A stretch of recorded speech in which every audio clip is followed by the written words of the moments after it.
నమస్తే. మైపాలన్న నమస్తే పెద్దనా, బాగున్నావా అన్న? నేను మంచిగున్నాను, నువ్వు మంచిగున్నావా అన్న? మీ దయ, మీ అందరి దయ.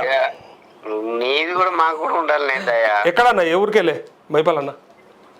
నీకు చెప్తేనే నేను బిల్కల్ మర్పల్ మండల్ స్పీకర్ గడం ప్రసాద్ అని చెప్పి. ఇప్పుడు నాకు ఏం అర్థమైంది, ఇప్పుడు నువ్వు లైవ్ లో చూస్తున్న వేల మందికి అర్థమైంది నువ్వు ఎక్కడికి వెళ్ళి చేసినావని. అట్లా మళ్ళా ఇప్పుడు నేను అదే నీ నమ్మకంతోనే నువ్వెంత బ్రహ్మాండంగా చెప్తున్నావు. నువ్వు మైపాల్ భాయ్, నీకు అట్రాక్షన్ అయినా నేను. Thank you. అయితే మీ పేరు మీ ఊరు నేను అడగకపోతే నేనే మళ్ళీ ఫోన్ చేయించుకుంటున్నా అని నా మీద కామెంట్లు చేస్తుర్రే కొంతమంది, చూసినావు కదా? వాడు ఎవరు చేసినా కానీ నువ్వే చేయించుకుంటావు ఇవన్నీ. అబ్బాయి ఏం స్క్రిప్ట్ రా బాయ్ మీది, ఏమన్నా ఫోన్లు చేయించుకుంటున్నావు రైతులతోనే అంటున్నారు. అది బేకువాడన్నా. అందుకే మీరెవరో తెలవాలని నేను అడిగిన. అట్లా ఇక్కడ పేరు పడ్డది మైపాల్ భాయ్ అని, అయినా కూడా మీరు ఎక్కడి నుంచి ఏందని అడిగిన. అదేనన్నా, ఇప్పుడు నువ్వు చెప్పే మాటలకు మనకు మైండ్ లో ఫిక్స్ అయిపోయింది. ఎందుకంటున్నావా, ప్రతి మనిషికి ఒక చేరవేర లెక్కలా నువ్వు చెప్తున్నావు అన్నా. అన్నా నువ్వు ప్రతి మనిషికి చేరవే లెక్కలా నువ్వు చెప్తున్నావు. చేరవేసే లెక్కలా చెప్తున్నా.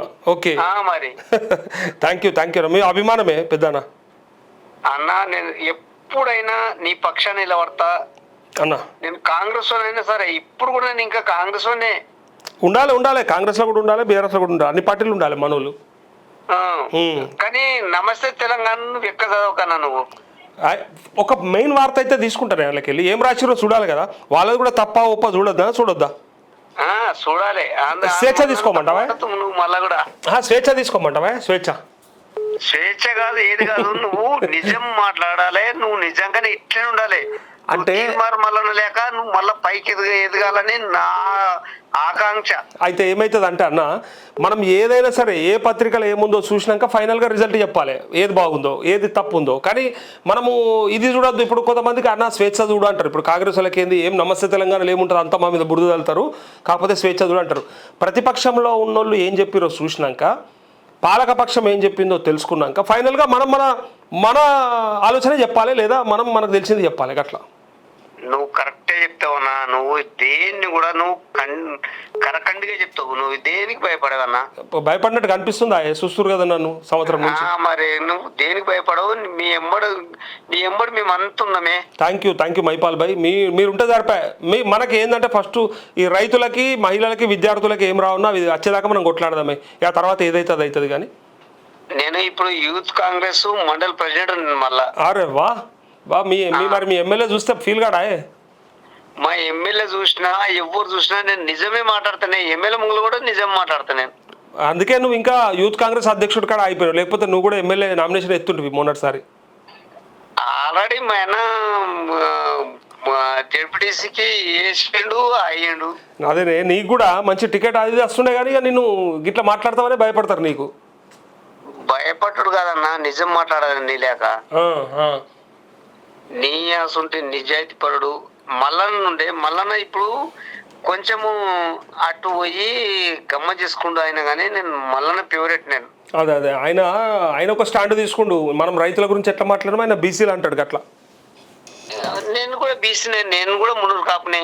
నేను కాదా బీసీని? నేను కాదా? నిన్న మాట్లాడలేదా? నిన్ను అడగలేదా ఏమాయా మీరు ఏ పత్రిక రాసిందా చెప్పురు అంటే, మా బీసీల వార్త మీకు కనబడతలేదా, ఒక్కనికన్నా సోయలేదా అని అడిగినాం మనం. అవును. నీకు నిన్న వేరే విదేశాలకు వెళ్ళి కాల్ వచ్చింది కదన్నా? అవునే, కెనడాకి వెళ్ళి చేసిండు భరత్ రెడ్డి, సూపర్ మాట్లాడి ఆయన. మరి ఇప్పుడు మనం కూడా ఎందుకు మాట్లాడొద్దన్న? మనకు కూడా స్వేచ్ఛ ఉంది కదండి.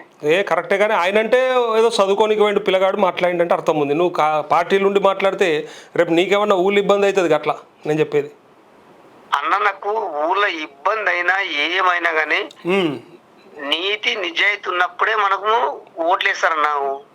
ఇంకోటి ధైర్యంగా ఉంటాం. ఇప్పుడు మనం యాడ లొంగకపోతే వంగకపోతేనే ఈ ధైర్యం మాటలు వస్తాయి.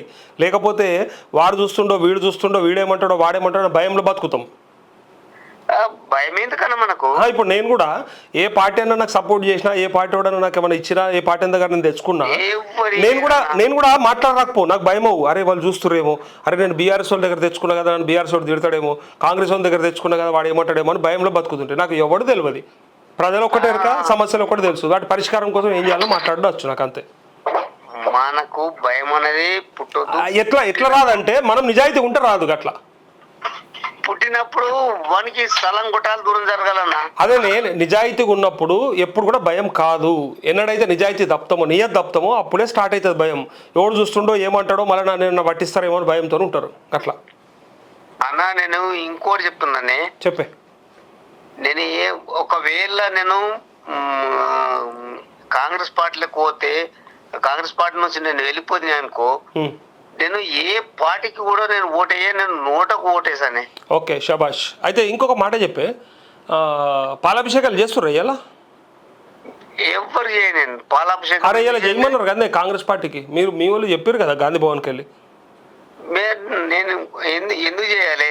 నువ్వు కాదు, అరే మీ పార్టీకి వెళ్ళి ఒక ఆదేశం వచ్చిందట డీసీసీలకు, అంటే డిస్ట్రిక్ట్ కాంగ్రెస్ కమిటీ వాళ్ళకు, పాలాభిషేకం మహేష్ కుమార్ గౌడ్కు రేవంత్ రెడ్డికి పక్కకు ఫోటోలు పెట్టి పాల ప్యాకెట్లు చింపి పోయమన్నారట. ఆ ఫోటోలు పెట్టి మళ్ళీ మీకు వార్తలు వేపిమన్నారట. మీకు వచ్చిందా? మీకు రాలే? రైతు బంధు వేసిరట కదా బరాబర్ మొత్తం అందరికి. ఇప్పుడు 7 ఎకరాల వరకు వేసిండు. మరి మిగతాది వేయకున్నా సరేనా, లేకపోతే వేస్తారు కాబట్టి పాలాభిషేకాలు చేయమంటారా? ఏందట అలా బాధ? వేస్తారో ఏరో మనకేం తెలుసా అది. ఎట్లా మరి మీ ఊళ్ళో 7 ఎకరాల వరకే ఉన్నారు రైతులు, మీ వాళ్ళకి రాదా? ఇక మీ 5-6 మంది ఉంటారు అన్న. ఇక అంతేనా? అంతే. తిన్నావా? ఇంత బుక్కడంతా చల్లబడ్డావా లేదా?